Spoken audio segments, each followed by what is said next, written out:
అందరూ print and electronic media సోదరులందరూ కూడా నా యొక్క నమస్కారములు. నిన్నటి నుండి కూడా కొన్ని సోషల్ మీడియా మరియు కొన్ని ఛానళ్లలో చంచల్గూడ జైలు నుండి ఏదో ఉగ్రకుట్ర జరిగినట్టుగా వదంతులన్నీ కూడా సర్క్యులేట్ చేస్తున్నారు. దానికి సంబంధించి రిసర్చ్ డిపార్ట్మెంట్ తెలంగాణ తరఫున నేను చెప్పదలుచుకున్నది ఒకటే,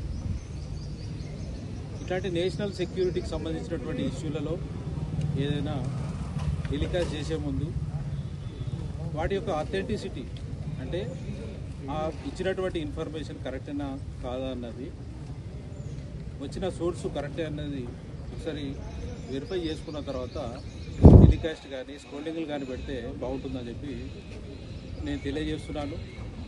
ఇట్లాంటి పుకార్లు కానీ నమ్మశక్యం కాని విషయాలు బాధ్యతాయుతమైనటువంటి ఛానళ్లలో వచ్చినట్టయితే ప్రజలందరూ కూడా ఒక భయభ్రాంతులకు గురై ఏదో జరగబోతుందన్నటువంటి దాంట్లో ఉండే అవకాశం ఉంది. దాన్ని దూరం చేయడానికే ఈరోజు సడన్గా ప్రెస్ మీట్ అన్నది మీ అందరినీ కూడా పిలవడం జరిగింది. ఇందుకు సంబంధించి